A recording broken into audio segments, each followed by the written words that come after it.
high side. Anytime you're ready, Gordon. Okay. Al, would you give us your full name and spell it for us, please? Okay, my Al Manders, but my given name is Albert, A-L-B-E-R-T, Manders, M-A-N-D-E-R-S, and date of birth 5/17/47. Do you have a middle initial or name? Frederick. Frederick. Spell that for us, please. Oh, I never use it. F-R-E-D-R-I-C-K. And where were you born? In Green Bay, I believe Bellin Hospital. I don't remember quite that far. And give us the names of your parents with your mother's maiden name. Okay, my mother was Priscilla Manders, but her maiden name was Jordan. My dad was Albert Manders. And do you remember your grandparents at all? I was pretty much raised by my grandparents, so it was Ben Jordan and Amelia Jordan Wheelock. And what about on your father's side? My dad passed away when I was only 2, so I didn't even know him. And so I don't know when his parents passed away, but he was older. He was 50 when I was born. But they were Fred and Ann Manders, and they lived on the reservation, I'm trying to think, off of Bain Road. That they owned a section of land. I did check, by the way, they didn't rip off the Oneidas when they got it. What, he was not on Oneida? He was not, no. He was Holland. My dad spoke Dutch, and of course both of his parents did, so it was a different... Was he first or second generation Hollander? His parents came over in a boat from Holland. And I don't know if he was born here. I don't think he was born here. And that's where genealogy, I want to try to find out more. And I'm just starting to get to know some of my relatives on that side. But yeah, I do know he did speak Dutch. But that's what they spoke at home. You don't know how he got here in this locale? Yes, I do. What happened is many of the Hollanders, the Dutch, came because they were building the dams along the Fox River. So as the dams were built, well, they liked what they saw, but originally being farmers, they wanted the flattest land, and the Fox River Valley was part of it. So they would send for relatives and say, hey, let's work so long at the locks or building the dams, and then let's try to find some land, and that's why many settled in the Fox River Valley. They did move for a time to Wisconsin Rapids area when they started building the dams along the Wisconsin River. But supposedly my dad was a young man, they went by oxen and teams of horses, and they were only there 2 years apparently for the construction, and then they decided they didn't like that area, and then part of it was became tough times, and the church originally helped them out, and they didn't, so they moved back to the Oneida area. Did your mother ever talk about how she met your dad? He was a tavern keeper, so I'm assuming that's a good possibility they met in the tavern that he owned. So he owned a tavern? He owned a tavern across from where my sister Cookie still lives, across from the old Silver Summit School, and he had a farm there. So I would guess that's because she had children and was older, Okay, now, you say you knew your Grandpa Ben? Grandpa Ben. And your grandma? Yep, Amelia. And tell me something about them. What was Ben's background? Did he ever talk about his education? Yes, he mentioned numerous times he went one day to school and didn't like it and said, I'm out of here. And was very intelligent, could not read or write. He could write his name, sign, and but just chose not to go to school. He went one day, and that's what I remember. I went to one, but he always promoted going to school, getting as much education as you could. My grandmother attended Carlisle Indian School, and she was there when Jim Thorpe was there, and would mention that, and she thought he was kind of arrogant, and she wasn't too impressed, because I'm quite sure he was the big man on campus. And so she pushed education as well, too. And what was your occupation of your grandfather? He was a farmer, jack of all trades, and he probably should have been a politician because he was, and if you knew him a little bit, Yes. but yeah, he was a character. All I could say is, he could spin some yarns that, Oh, he was a great storyteller, and I guess I could say it now but apparently he was also quite a ladies' man, and handsome man. Almost always wore a white shirt, even when he was out in the field. And I remember riding Susie, a big draft horse, to go cultivate for a lady down the road by the name of Mary, who eventually he married after my grandmother passed away. And yeah, he was a character. But yeah, great stories. I can still remember if that guy had, today it's called bigger hair tobacco, if they sell it, because they changed it, but it used to have a different name. And I can remember that pipe, and he'd start smoking his pipe. And the best thing, better than television or radio, was climbing up on his lap and him telling stories. He was a great storyteller, and he'd be, have that pipe going. And he also emphasized he did not start smoking until he was 26, and he was sick, so that's why somebody gave it to him as a gift.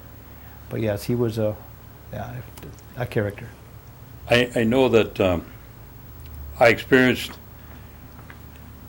people coming into the community from, primarily from the east. They were part of the, the Confederacy, from the other Confederacy nations. And one of the areas that they had heard of and always wanted to go see was your grandfather, and go and talk to him, because he could pretty much speak to any one of them of the nations. Yes, I know. I took a few, and then I thought I would learn a lot, but they always spoke in Oneida, so I'm like, okay, I knew a few words now and again. But yeah, he did. He liked to talk with people from New York and out east. Did you know of any kind of things that he was involved in? I mean, when I talk about culture, nowadays they talk about the Longhouse, but I'm talking about pre-Longhouse here in Oneida, during his time. He would say different things, but he would say, well, that's a secret I can't tell you. So what he knew, and some of the remedies, I know he had some home brew that was interesting, but he would put a lot of, sweet flag and a variety of different herbs, and it would be with probably about 50% whiskey or brandy.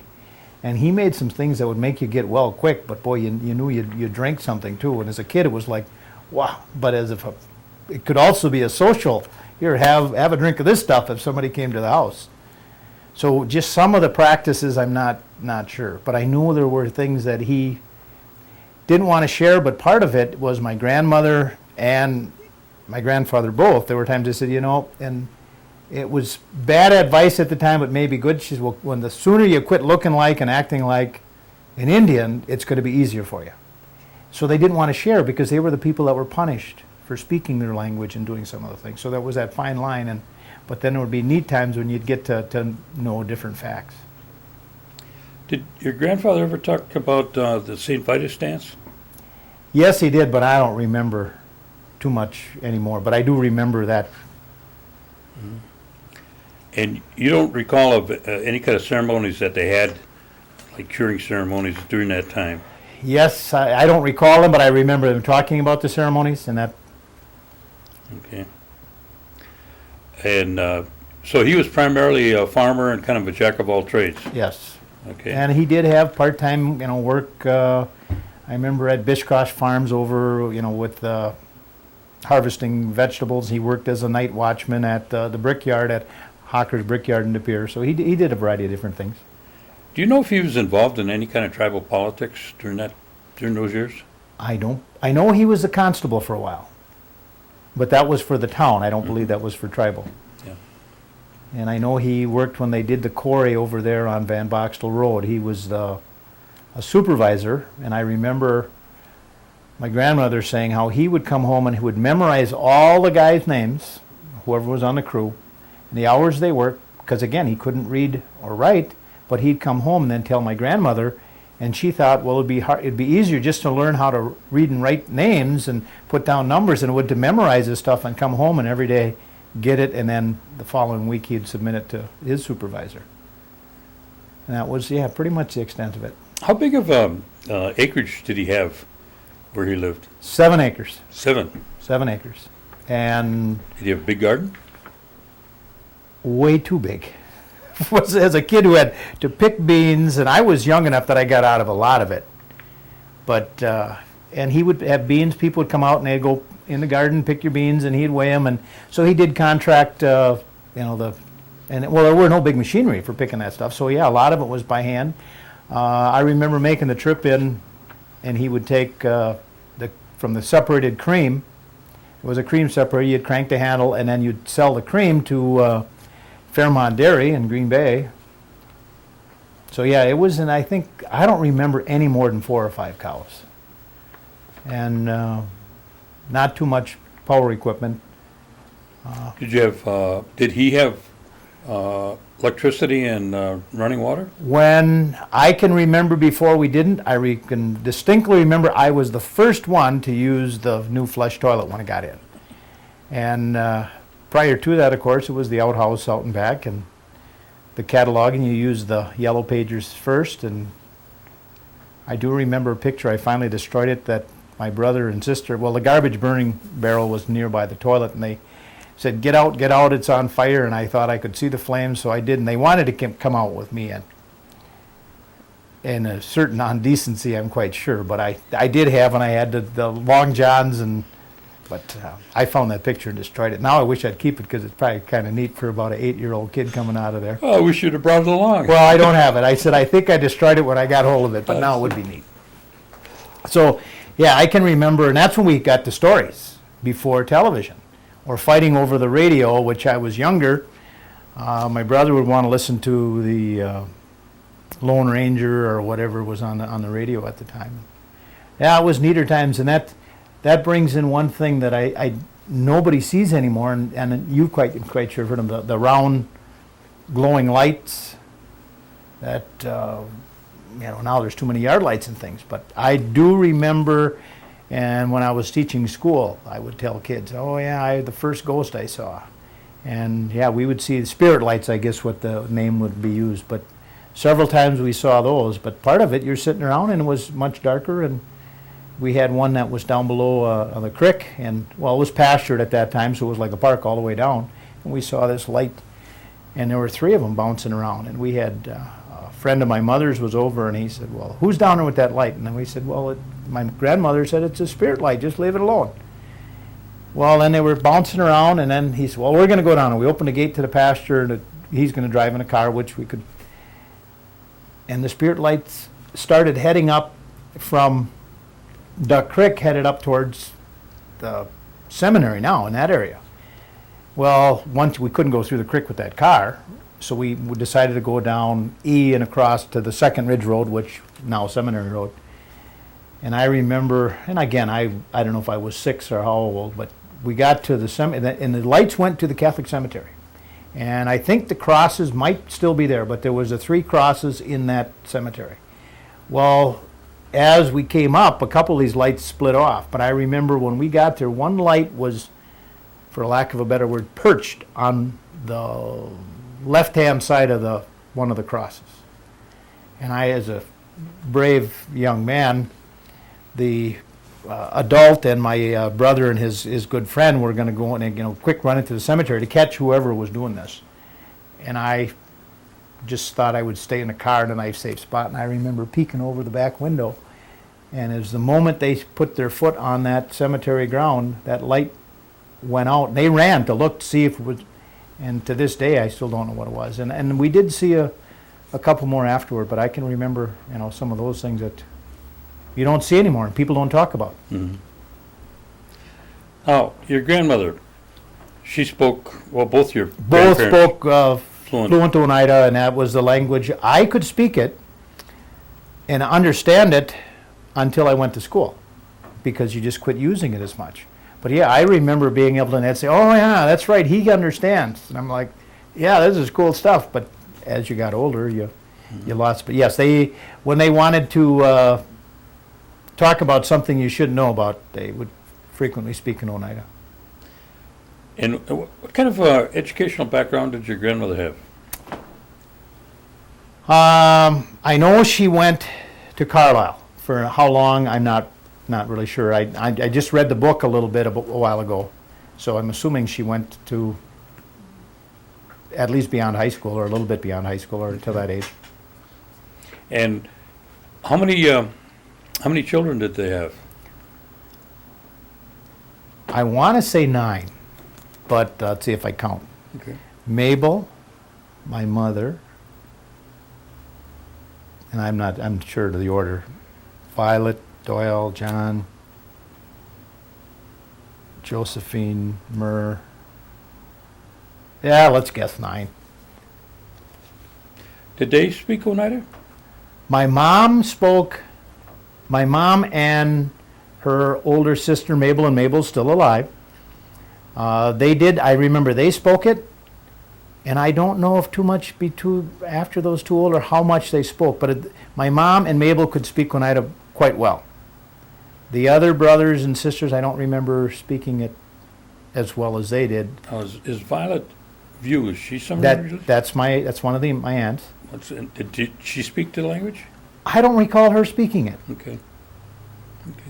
Like I said, Mabel and my mom would speak it more often. Now, where was the location of your grandparents? Where did they reside on the reservation?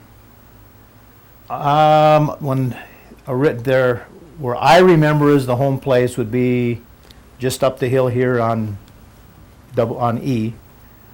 I'm trying to think. Well, I know it's Josephine lives next door there now.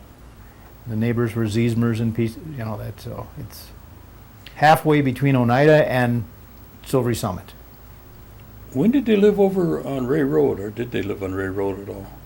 That's my grandfather lived there after my grandmother passed away, and he married Mary Dockstader. That's when he moved over there. Okay. And he eventually moved back to across from the old Silvery Summit because he wanted to get back to the Ridge Road. Mm-hmm. Now, your grandmother, what kind of lady was she? Tell me a little about her. She was a large lady. She was not petite by any means, but she did have diabetes. She couldn't get around. She had a bad leg. But she was probably the neatest grandmother you could ever have. You're a little prejudiced. I'm a little course. prejudiced. Definitely a little prejudiced. But I mean, she was just a great, I never heard her swear. She was 100% honest. Once in a while would have a half a glass of beer if she really felt pretty, like having a party. And because of diabetes, so she couldn't eat, so she shared her sweets a lot with me or the other grandchildren. I can remember one day, Grandpa was shucking corn, or not shocking corn, cutting the bundles that were, and he made the bundles down, and we could, from the top of the hill, you could see it. Well, she said, go get Grandpa, and sometimes I would get to take a quart jar of Kool-Aid and take it to give it to him, and then, of course, we'd share that. And this time, just go get him, and I remember going to the top of the hill, looking over the hill, and seeing all those shocked corn, I don't know how many, and I panicked. To this day, and I know what your mind can see, there was a village of Indians, and they had Grandpa. Well, it was at corn shocks, but I remember, and I panicked. I went back to get Grandma. The Indians got Grandpa. Well, you're watching all those westerns back in the 40s and the 50s, and I thought, well, and she couldn't get around well, but I couldn't go get them because I'd get captured too. So I remember, and she came to the top of the hill, and then she mentioned, and we had I don't know, it was a school, big bell, but that was kind of an emergency bell, and so she rang that, so Grandpa at least came up because I was ready to, I had to help him, and he had a little fire going.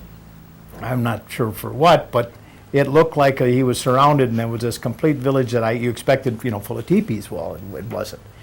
But Grandma finally got me consoled in that, but and it was difficult for her to walk that far, but she knew it was important, and so and I remember that quite well, and I remember they'd laugh, oh, yeah, dumbhead, but you are an Indian, how could you have the, well, I said, well, it was a different kind, it was the kind that were on TV. What about recreational kind of things like family gatherings or, Sundays at Grandma's? Is there anything special that you remember that your grandma and grandpa would do with the family? Not too much. It wasn't, Sunday wasn't was a big, sometimes the other aunts and uncles, because we lived with my grandma and grandpa, so when family would come over, yeah, you'd play tag or, ride the bikes around, so it was just a bunch more cousins, and we'd probably have chicken dumpling soup or, might have a little bit of a special meal. But yeah, Sundays in particular weren't. Grandma would like to attend church more often, and she did much more than my grandfather, and he did not attend. They were here at the Episcopal Church, and if he did, Grandpa would make sure it'd be Easter or Christmas, and at communion, I remember when they'd pass the cup, he'd always say, I'm going to make sure I get wine this time. And it's like Grandma would say, no, don't, and he'd invariably go to make sure he got some, and she'd be embarrassed. And I do remember, and I'm quite sure you remember as well, that the men sat on the right side of church and the women sat on the left. And I remember when I was old enough, otherwise I just snuggled up to Grandma and sat in the pews there. But finally one day Grandpa said, well, you come on over with the men's side. Boy, I thought that was a big deal. But it was a big deal, but it sure was a lot more comfortable with Grandma. All right, now let's talk about your mother. Where did she go to school? Silvery Summit. The two-room. They weren't a one-room. We were pretty high-tech. Two-room school just down here on what was E. Well, still E, but E in the corner of Fish Creek Road. I don't know what they used to call Fish Creek Road. But anyway, yeah. That's where she went to school. And then I don't know if she went to high school. I know she eventually was very proud of the fact, and we were proud of her. She became a licensed practical nurse at the old Broadway Technical, and now NWTC. And that was I think she was in her 40s. Once she, where was she in the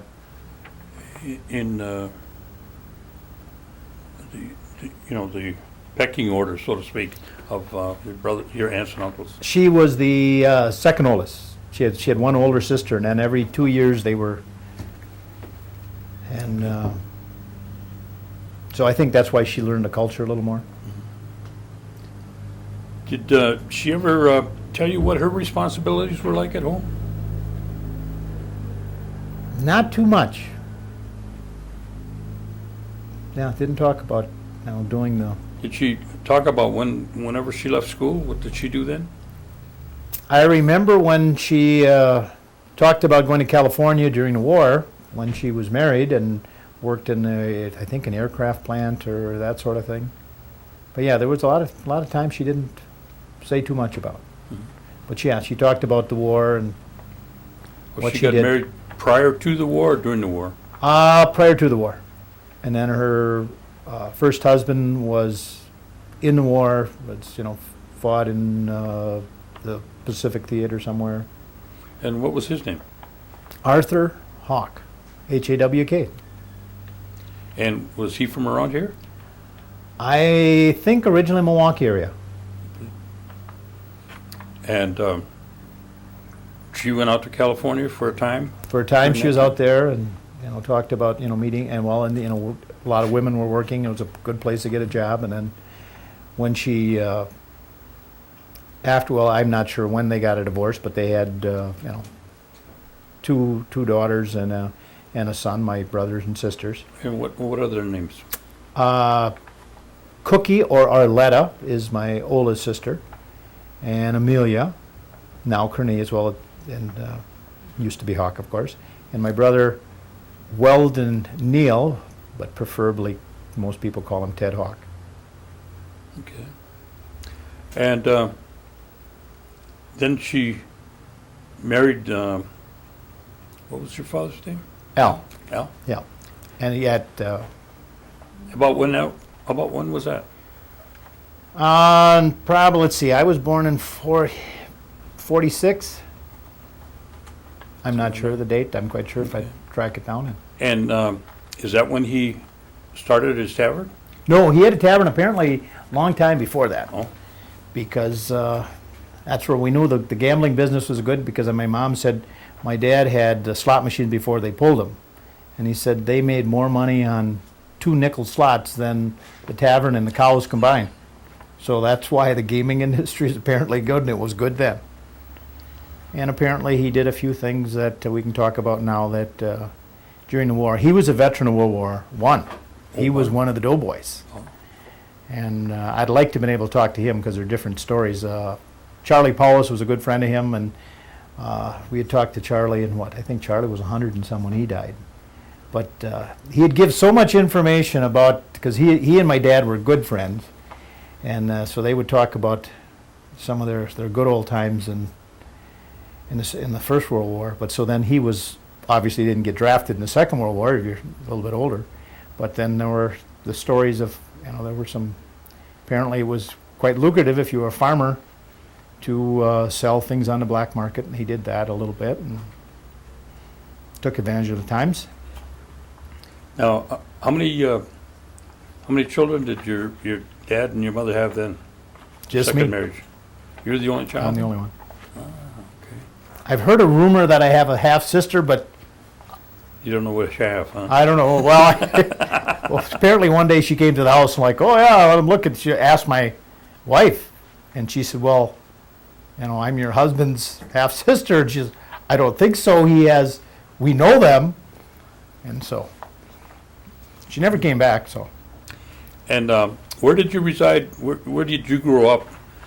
I grew up on.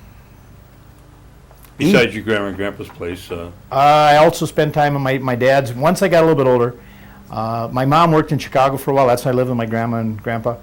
And then when she moved back and quit working in Chicago, we moved back to the old home place. And there was a big brick house, if you remember that, on the corner across from the school. We lived there for a time till I remember I was in school at Silvery Summit looking out the window. He said, that house is on fire. And it's like, no, that house can't be on fire. That's where I live. And it's like, well, I think you're right. And so that big house was the first one of the first brick houses, and my dad owned that. And so I lived up, always right somewhere off of. What was your mother, did she work out of the home, or is she primarily a homemaker? Mostly, always working out of the house. Worked at different factory jobs, worked in real estate in Chicago, worked, I think, as probably a nursing. That's how she got interested in nursing, and then she became a licensed practical nurse for the last probably 25 years, and she preferred working at nursing homes. She liked working with the elderly. And you went to Silver Summit for starting school? I took after my grandfather as far as first grade was. I remember seeing, I was like, that can't be, because I did see it in my report card. There's 180 school days, I missed 101. So I was not very good in attendance my first grade year, and after that, I couldn't read till I was in 7th grade. Didn't have to. But finally in 7th grade, I thought, I probably should learn how to read. And I probably would have been in one of the special ed programs by today's standards, but finally one day I thought, well, it's time for me to start doing this stuff, so I did. And graduated from there in 1961, and then went a year to Freedom High School, and then they changed the district, which I think was for some of the fundings that was going on at that time, and then spent the last 3 years at West De Pere High School, where I graduated from. Did you have any experience in terms of being in Oneida in relationship with the non-Indian students at either the Silver Summit, or was it any kind of a culture shock when you went into Freedom in West De Pere? No, Silvery Summit, I'd like to think, was pretty multicultural. I mean, there was basically you didn't say Polish, French, you just say, the whites and the Indians, about 50-50. And so I had good friends with both, and so didn't experience where I know some people did have, more problems. I know if we went to Elm Hill School, we used to have baseball, our softball games, and they were co-ed. I mean, we were way ahead of our time. And so at Elm Hill, there was probably more Oneida students, and then Chicago Corners, which I think became eventually Oneida State graded or something.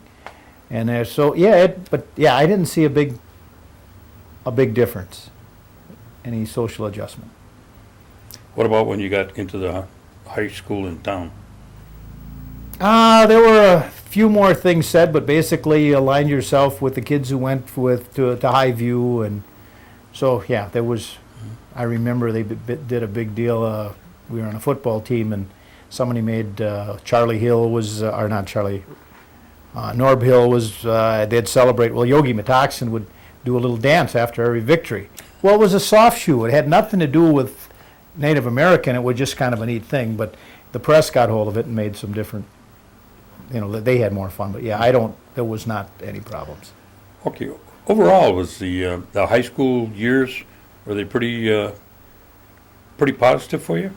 My high school years were, yes, I would say definitely positive. What did you have any extracurricular activities that you were involved in? I played football. I was on the football team is a better way to describe it. I sat at the bench a lot and had a good time. And I did run track and actually did fairly decent in track. Were you in music at all? No. Okay. If I talked to my grandson, if you heard me sing, you'd know why. And I can't read notes, so I stayed away from the music. I appreciate it, but... What did you do during the summer, as a teenager? Well, there wasn't all the programs they have today. We did a lot of playing in the creek, chasing fish, and there was a lot of fishing was much better in the creek. And we had to build a raft, so we did a lot of time, and then we'd have grapevines we'd swing, and that would be it, run around, and it was nearby the dump, so you could always go looking for treasures in the dump and then build forts down in the woods. Okay. Were you able to get any kind of jobs as you got older in high school? I never had a job in high school. What I would do is raise a couple of calves, so my grandpa would still have his farm, and we had the barn, so I'd get a couple of small calves, start them off, feed them, get a milk replacer, get them going. So didn't seem to need much money at that time, so I didn't worry about it. I remember sneaking I think you could get away with driving a little bit earlier. I remember once when nobody was around, well, if you're take a calf, a heifer now that's 8 months old, a mile down the road. The other day I was thinking of that, and Grandpa was home, nobody was around. I thought my brother was working in Chicago. Again, it was harder to get jobs. So my brother was working in Chicago, and he had a 54 Ford four-door. I took the back seat out, led that calf into the walls of heifers. It was big. She got in the door, closed the door. Her tail was sticking out one end, her head was out the other, and nobody was around, and I was 14. Shouldn't have been able to drive, especially with a cow put its head out the back window. And I drove it to Grandpa's and put it in a pen, and, well, of course, it did its duty out the back window, which some got in the car, but I was able to clean it up, but it slid between the glass. So it was kind of green, and my brother wondered why his car smelled for a little while. I said, I parked it too close to the barn, and the only reason why I finally confessed was one day, Rimpton Dockstader. I knew I was clean. I had no witnesses, and Rimpton said, one day, Al, I saw you go past, and either your girlfriend looks like a cow, or there was a cow in the back seat of that car. And I'm like, and he said, that secret's ours. So no one knows, but now I'll go public on video. Oh, we got it on video. But that was, okay. You got away with it. All right, I'm going to take a little break here. Okay. So you can have a drink of water. Sounds good. A English setter. Well, that dog was sitting in the front seat between Ted and I, and we went to go pick him up to go hunting. And we came out, and he said, oh, I can't go. We said, why not? We thought we were going to go this afternoon. And he said, no. He said, My mom thinks that's a girl sitting in the front seat between the two of you. It's like, oh, that's Pepper, this big. But at that time, you didn't have a dog carrier. That dog was sitting there with his big, long hair, the big ears hanging down. So Ira didn't go with us that day. He thought we were chasing girls instead. I don't know. Some of the people you hang around with. Oh, yes. Okay, now I want you to tell me about the incident, or was it an incident, in reference to Hoyan? Yes, You said you had a little story everybody about went Hoyan. At least I thought everybody did. But I remember, and well, Ted is 6 years older than I am, so I maybe was 8 or 9. I'm not sure, but he was older and was supposed to be more in charge. And I remember getting very specific instructions as we'd head down, and we probably wouldn't go more than a mile. But it was cold. It was, I think winters were much colder. It was. I don't know. I'd like to say below zero, but it. And she said, well, if you're going to go Hoyaning, it's New Year's morning. We kind of expect to do that. Don't go too far so that you get cold. And I thought, well, okay, we're tough. But she said, and only go to the people that know what Hoyan means. And so it'd be, let's see, if I'm walking down E, because you go down both sides, and so you're going to travel, and I'm like, well, if we have to walk almost to double E to get a couple houses, because it would be Delia Paulus, and then there were a couple others, and she says, but don't go to the people who aren't Oneida, because they won't know what Hoyan is. And being an entrepreneur of sorts, I remember thinking, this is a lot of walking for nothing. It's Christmas time. Everybody has cookies, candy. They have leftover stuff, which you'd get at Hoyaning anyway. And the Petersons, I know she's a great cook, and she has all kinds of cookies. They don't have children. They're going to get stale and be no good. So Ted said, we can't stop at the Petersons because they're not Oneida. And I said, well, they like us to visit. She always has something.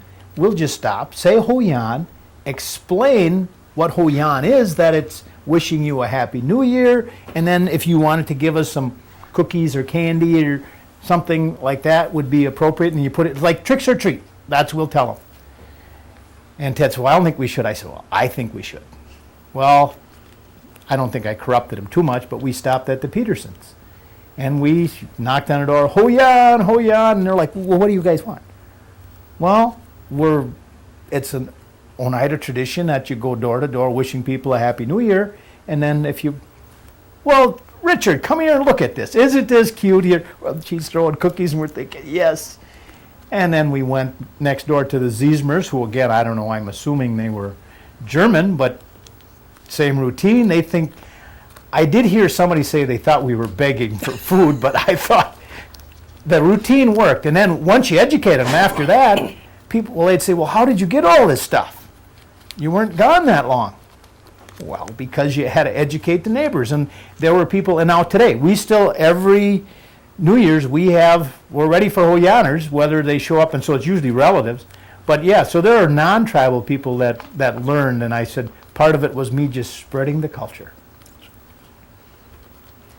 What about other holidays? Can you remember that come to light, like 4th of July or Christmas or Easter? Or that you remember back The home? Easter one that I think was unique is if they went, I remember my mom getting up and they would collect holy water.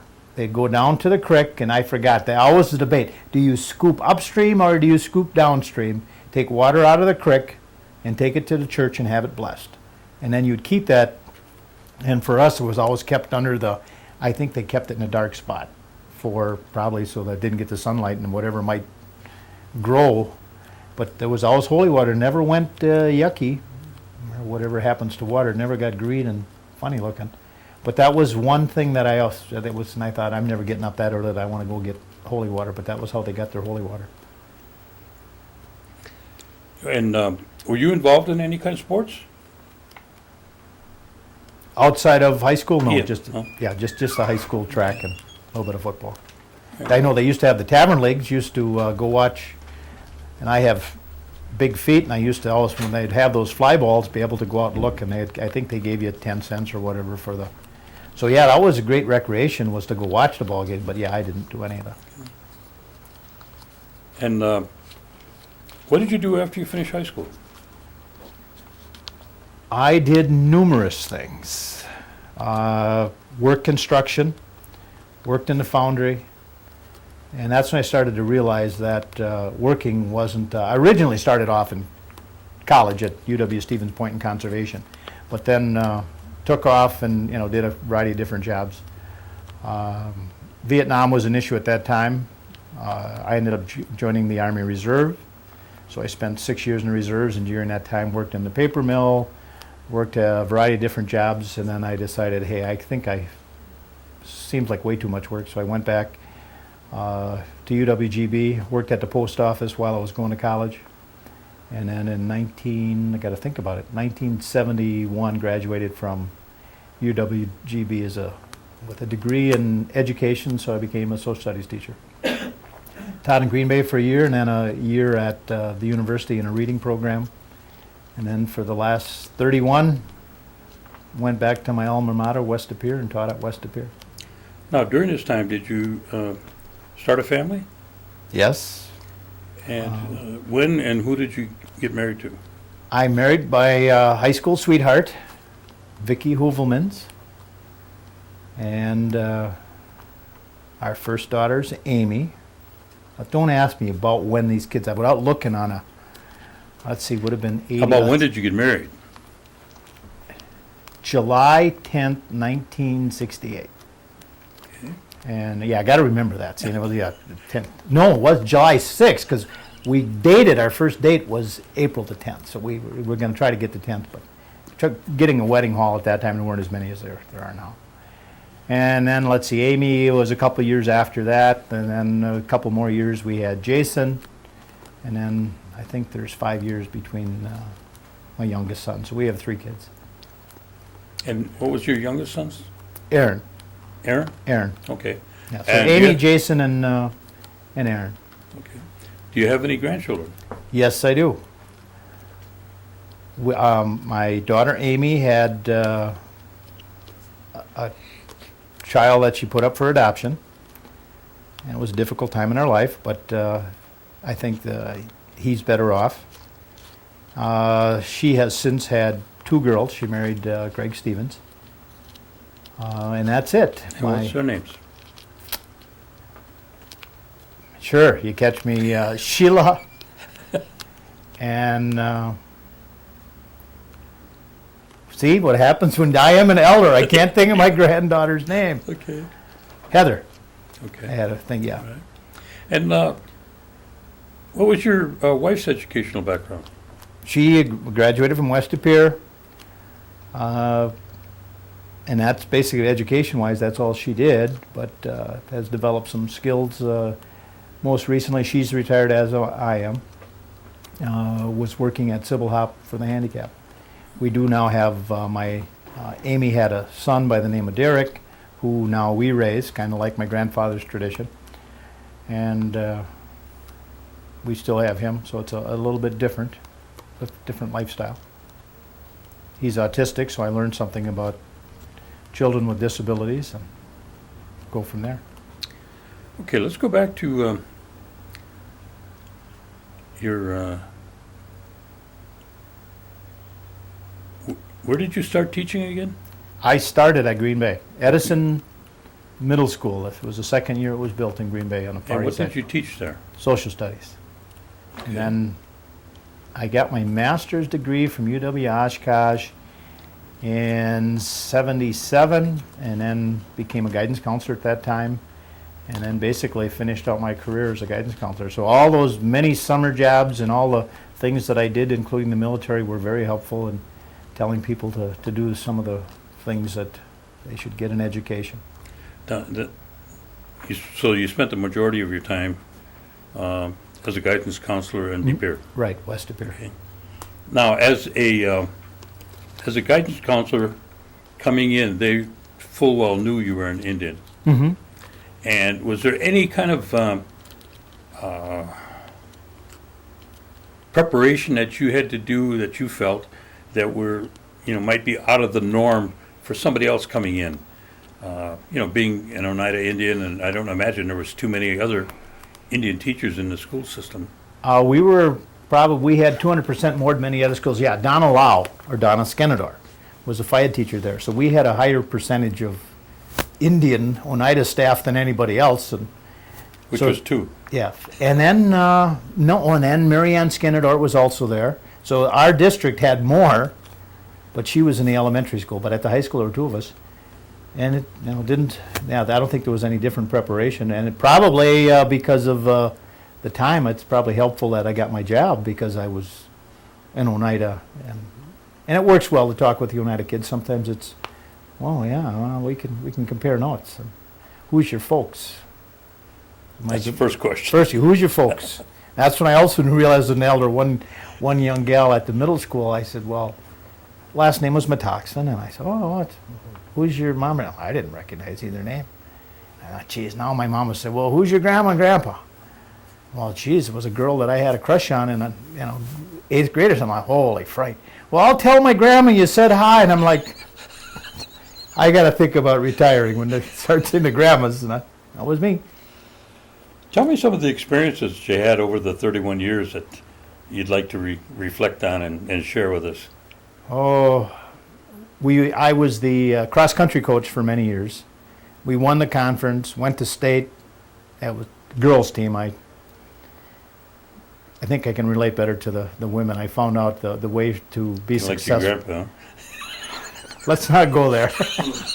But yes, I think it worked quite well.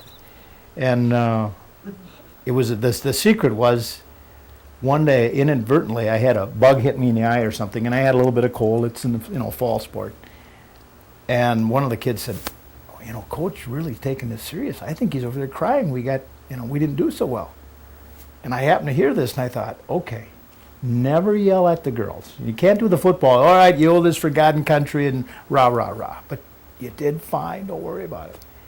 And so for many, I don't think I know I did not, I swore once at one of the boys, and that did motivate them.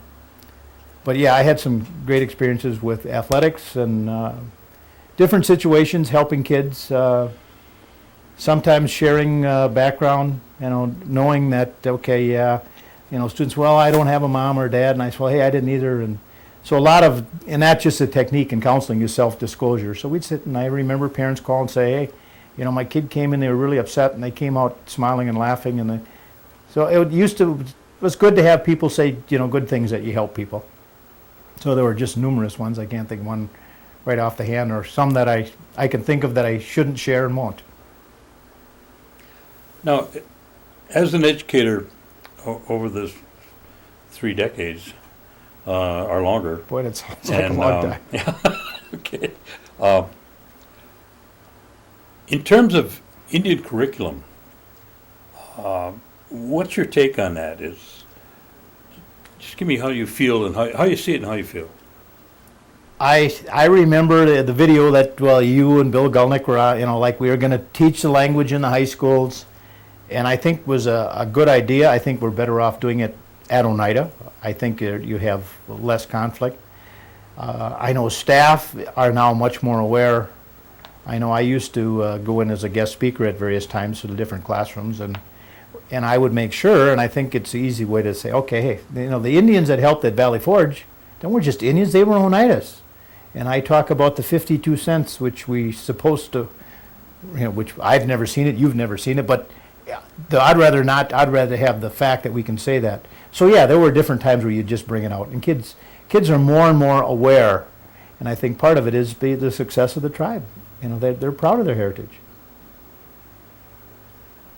Do you think that there could be more materials that you'd like to see developed available for them, for the teachers to work with, I guess? Yes, that's what I'd like to see how, and whether it's spearfishing, why the tribal sovereignty, why the historical facts, because some people, there was a time in the 70s, of course, when there was more problems. But I think now, and it depends on the individual instructor. There's some people that still have their biases, but if you come in and most are willing, and now there are more students willing to say, hold on, you got it wrong, teacher. This is some of the facts. So that's important. How do you project that out in terms of sovereignty of an Indian nation? to a student? Basically, just do legally. You know, like the state of Wisconsin, you can do these things.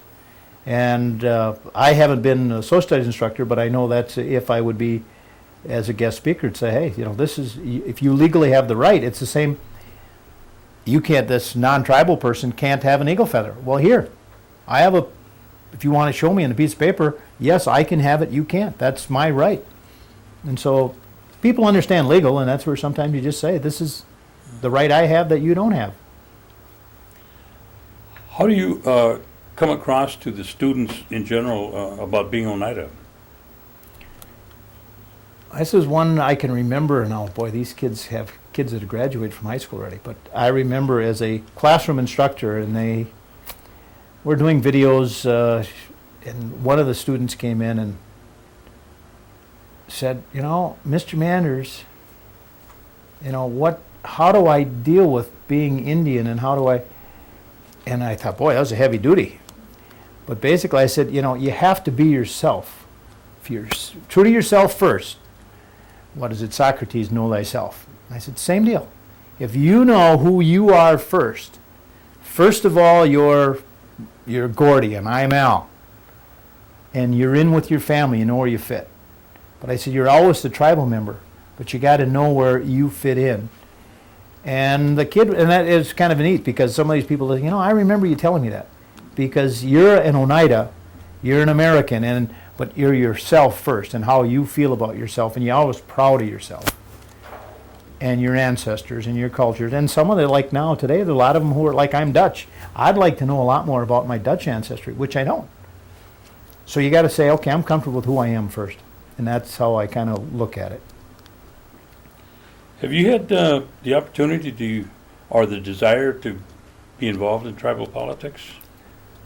Well, I was for a very short period of time one of the political, what was I? I was treasurer back, it was a very short time, but I was supposed to be part of a political, to divide the votes, and I ended up winning, and it's like, oh, and I think I was a junior or senior in college. I mean, I wasn't ready. So that one was at that time. And I've been on the land committee and enjoy that, so I'm involved at least in a few different areas. Okay. I don't know if I want to be involved much more, but where I'm at now is comfortable. What do you, what's your take on the Oneida Casino and its impact on the tribe?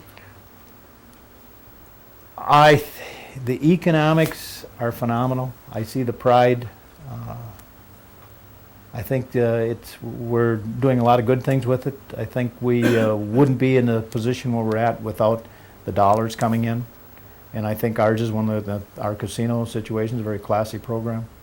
Yeah, I have heard nobody, with rare exception, talk about it being a negative thing. I mean, obviously people who have a problem with gambling might, but yeah, it has changed. Let's face it, all the jobs. Well, how do you feel the outside communities perceive us with the casino? I think the perception is generally good. That they think, they think we make a lot more money. I mean, they all think we're making all kinds of tons of per cap or something, but they know it's. I think we've made better neighbors. I think the surrounding tribes, the Menominees, and that, they get along a lot better. And what's your opinion about the per cap? I think it's good. Now, we can always use, I wouldn't, if somebody said, well, we're going to increase it, I wouldn't mind. But if they'd take it away, I could live without it. Okay. Now, let's have you share some recommendations that you're going to give to your children, your grandchildren, and all the other youth that are coming behind us. What would you want to share with them? The biggest one, and they just said it, be true to yourself. And the other one is be honest. Never lie. If you lie, you have to make multiple lies to cover the one you do. If you goof up, say, I goofed up, I'm sorry, what can I do to fix it? But be honest. You only have your good name once, and all it takes is one bad time. So be honest, and I would say strive to get as much education as you can. And just because learning is fun, but it's also, you gain some respect. You probably, there's ways to get rich, but I know people that have a lot more money than there. I don't know if they're much happier. I'd like to try if I could get the money without too much work. But honesty, I think honesty and your good name is one of the biggest things that I'd want to promote. Right. I want to thank you, Al. Thank you. And we appreciate you coming down. And probably in about 3 to 4 weeks, we'll have a copy that you'll get. It'll be an unedited copy. And Definitely edit. and When I can't think of my granddaughter's name. Into the tribal archive. Sure. And do you have anything else you wanted to add? No. Okay, good. Good. We appreciate you taking the time to come down here. Thank you.